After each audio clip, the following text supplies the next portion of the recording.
দেশের বাইরে বা রাজ্যের বাইরে অনেকেই তো ঘুরেছেন, কিন্তু অনেক তো হলো বাইরে ঘোরাঘুরি। নিজের রাজ্যের রাজধানী অর্থাৎ আমাদের এই প্রিয় শহর কলকাতাটাকে কি কোনোদিন সম্পূর্ণ ঘুরে দেখেছেন? একদিনে কলকাতা সম্পূর্ণ কভার করা কোনো মতেই সম্ভব নয়, কিন্তু যদি একটু অন্যরকমভাবে, ঠিক বাই রোডে নয় কিন্তু বাই ওয়াটার পাথে যদি আমরা কলকাতারই চারপাশটা ঘুরে দেখি, তাও আবার গঙ্গাবক্ষে ভ্রমণ করতে করতে, আর সাথে মজাদার মিউজিক ব্যান্ড প্রোগ্রাম আর একটা খুবই মনোরম ক্রুজ রাইড, তাহলে কিন্তু খুব একটা মন্দ হয় না, বলুন? বিকেলের পড়ন্ত সূর্যাস্তের আলোতে হাওড়া ব্রিজ দেখতে কারই না ভালো লাগে। আবার সন্ধেবেলাতে গঙ্গা আরতি উপভোগ করতেও বেনারসে পৌঁছাতে হবে না। মাত্র 190 টাকার বিনিময়ে আপনারা এনজয় করতে পারবেন একসাথে এই সমস্ত কিছু। তো চলুন, আজকের এই ভিডিওটি আমরা টুরিফাই বাঙালি সাজিয়েছি একটু অন্য ধাঁচে। আর যদি চ্যানেলে প্রথমবার এসে থাকেন, তাহলে এই চ্যানেলটিকে অবশ্যই সাবস্ক্রাইব করে রাখবেন এরকমই আরও অনেক ভিডিও পাওয়ার জন্য।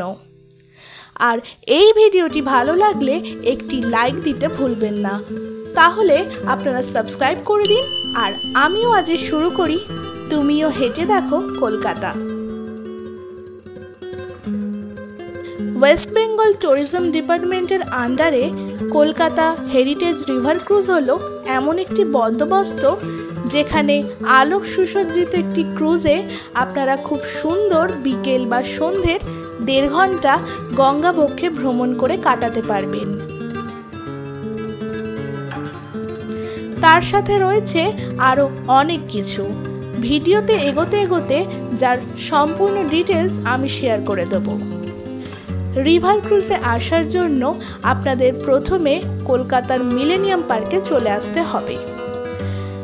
হাওড়া থেকে যে কোনো বাসে আপনারা সোজা পৌঁছে যাবেন মিলেনিয়াম পার্কে।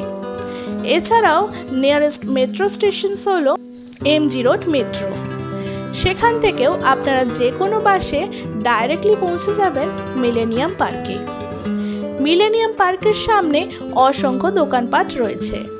এখানে যেমন দেখতে পাচ্ছি বিভিন্ন খাবারের দোকান থেকে শুরু করে নানা রকমের স্ন্যাক্স, চা, কফি আর ফাস্টফুডের দোকানও রয়েছে। আমরা চলে এসেছি এখন মিলেনিয়াম পার্কে। মিলেনিয়াম পার্কে এসে কেমন লাগছে? আমরা এখন মিলেনিয়াম পার্কে আসছি, ধীরে ধীরে বৃষ্টি পড়ছে, খুবই সুন্দর লাগছে। এই হচ্ছে গোটা ভিউটা। আমরা বুকিং করেছিলাম শনিবার দিনের 6:45 স্লটে। আমাদের হাতে যেহেতু বেশ কিছুটা সময় ছিল, সেই কারণে আমরা মিলেনিয়াম পার্কটি একটু ঘুরে ঘুরে পরিভ্রমণ করেছিলাম। খুব সুন্দর গাছপালায় সাজানো আমাদের মিলেনিয়াম পার্ক। বেশ সুন্দর সূর্যাস্ত এবং গঙ্গার মনোরম হাওয়াতে বেশ কয়েকটা ছবি ভিডিও তুলে নিলাম। আর এই যে সামনেই দেখা যাচ্ছে আমাদের ঐতিহ্যবাহী হাওড়া ব্রিজ। তবে বলে রাখি বন্ধুরা, মিলেনিয়াম পার্কে ঘুরতে আসার জন্য কিন্তু বাচ্চাদের নিয়ে আসা একেবারেই উপযুক্ত নয়। যাই হোক, এবার আমরা ক্রুজে চলাচলের জন্য ধীরে ধীরে লাইনের দিকে অগ্রসর হলাম। এখানে দেখতে পাচ্ছি বহু মানুষ আগে থেকেই ক্রুজের জন্য ওয়েট করছে। সুতরাং লাইনটা শনিবার যেহেতু উইকেন্ড, সেই কারণে একটু বেশ ভালোই ভিড় জমেছে।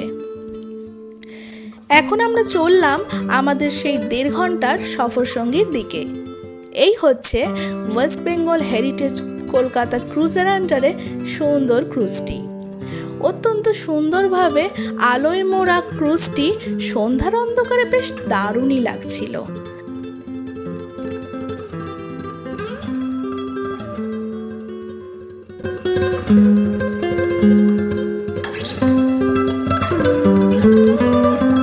তার সাথে রয়েছে গঙ্গার এক মনোরম হাওয়া।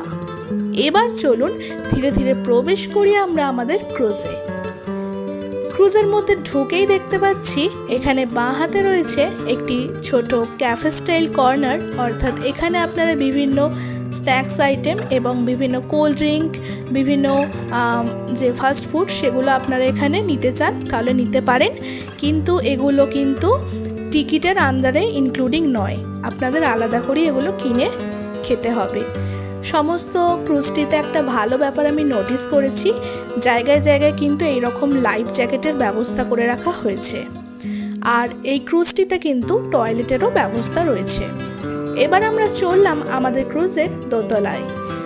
এখানে সুন্দর সাংস্কৃতিক সন্ধ্যা উপভোগ করার জন্য চেয়ার পেতে রাখা হয়েছে, যাতে যাত্রীরা এই চেয়ারে বসে গঙ্গার সুন্দর হাওয়া খেতে খেতে তার সাথে সন্ধ্যার অন্ধকারে চারপাশের সৌন্দর্য দেখতে দেখতে লাইভ মিউজিক এনজয় করতে পারে এবং একটি সুন্দর সময় কাটাতে পারবে। আমার সাথে থাকবে অরবিন্দা, আপনাদের সামনে আমরা গান করব, আপনাদের আনন্দ দেব। আর এই 1.5 ঘন্টার যে সফরটা আমরা কিন্তু একদমই চেয়ারে বসে বসে যাব না, আমাদের এখানে প্রত্যেকদিন যেটা ট্রিপ হয়, এই যে সামনে যে জায়গাটা আপনারা দেখতে পাচ্ছেন এটা হচ্ছে ডান্সিং ফ্লোর।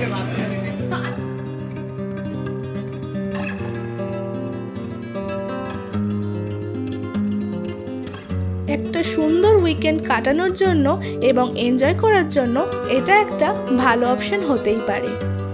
এই হচ্ছে আমাদের বিদ্যাসাগর সেতু। আমাদের এই হুগলি নদী অর্থাৎ গঙ্গা নদী পার করতে করতে আমরা চললাম আমাদের ঐতিহ্যবাহী হাওড়া ব্রিজের দিকে, যেটি সন্ধ্যার আলোতে পুরো শহরের মাথার মুকুটের মতো ঝলমল করে যাচ্ছে।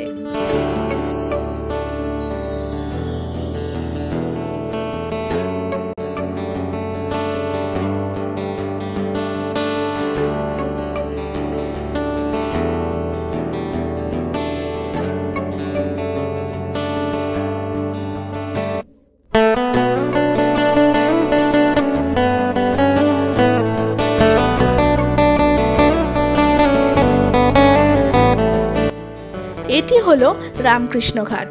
এখানে বেনারসের মতো সন্ধ্যাতে গঙ্গারতি চলছে।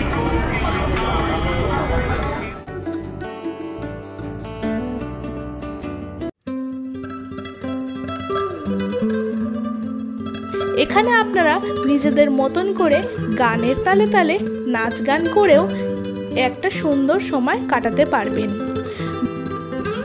বন্ধুবান্ধব কিংবা প্রিয় মানুষ কিংবা ফ্যামিলির সাথে একটা সুন্দর সময় স্পেন্ড করার জন্য অন্যতম অপশন কিন্তু হতেই পারে।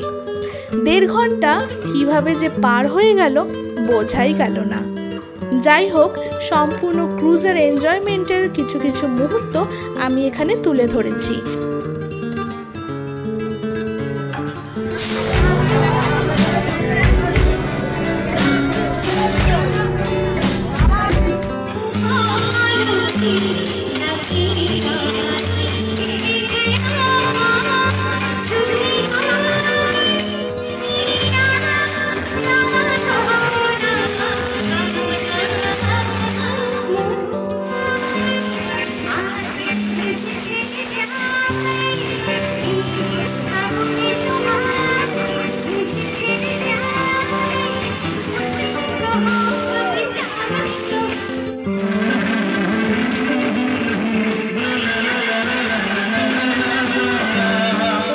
এই ওয়েস্ট বেঙ্গল হেরিটেজ ক্রুজ চলাচল করে সপ্তাহের প্রায় প্রতিদিনই।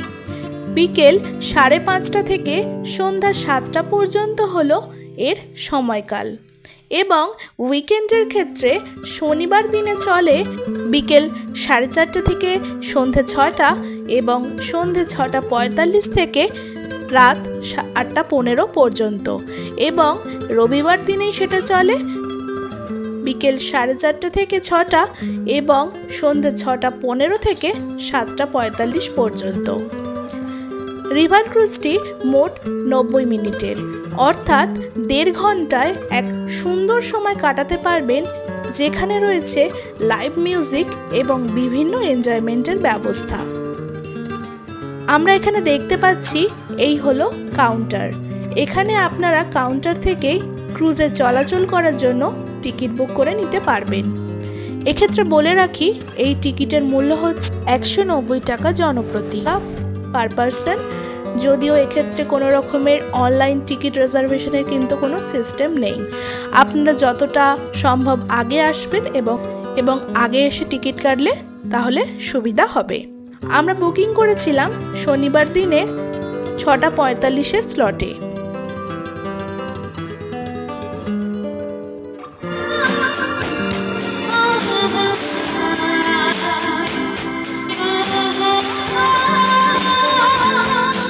তাহলে বন্ধুরা, আজকের আমাদের এই ভিডিওটি আপনাদের কেমন লাগলো নিচে একটি ছোট্ট কমেন্ট করে জানাতে ভুলবেন না। এইরকমই আরও বিভিন্ন জায়গার এক্সাইটিং এবং অজানা ভ্রমণ তথ্য নিয়ে আমরা হাজির হয়ে যাব টুরিফাই বাঙালির পর্দায়। আজকের ঘোরাঘুরি আমাদের এখানেই সমাপ্ত। আমরা এখন যাচ্ছি বাড়ি। তো আজকের ভিডিওটা এতটুকুই ছিল। যদি ভালো লাগে তাহলে লাইক কমেন্ট শেয়ার করে দেবেন। কেমন লাগলো ঘুরে? সারাদিন খুব এনজয় করলাম। একটা দিন যে এইভাবে এনজয় করবো ভাবতে পারিনি। মানে এই ঠিক আছে, হ্যাঁ, ভ্রমণটা কেমন লাগলো? গঙ্গা ট্যুর খুব ভালো লাগলো, খুবই সুন্দর হয়েছে। তার সাথে প্রোগ্রামও খুব ভালো লেগেছে আমার। আপনারা যদি একটা সুন্দর সন্ধ্যে কাটাতে চান অবশ্যই 190 টাকার বিনিময়ে কিন্তু এই ক্রুজ আসতেই পারেন। ততদিন আপনারা ভালো থাকবেন, সুস্থ থাকবেন আর ভ্রমণকে ভালোবাসতে থাকবেন। দেখা হচ্ছে পরের কোনো একটি নতুন ভ্রমণ কাহিনীতে, যেখানে আবার আমরা বেরিয়ে পড়ব অজানাকে জানার উদ্দেশ্যে। ধন্যবাদ।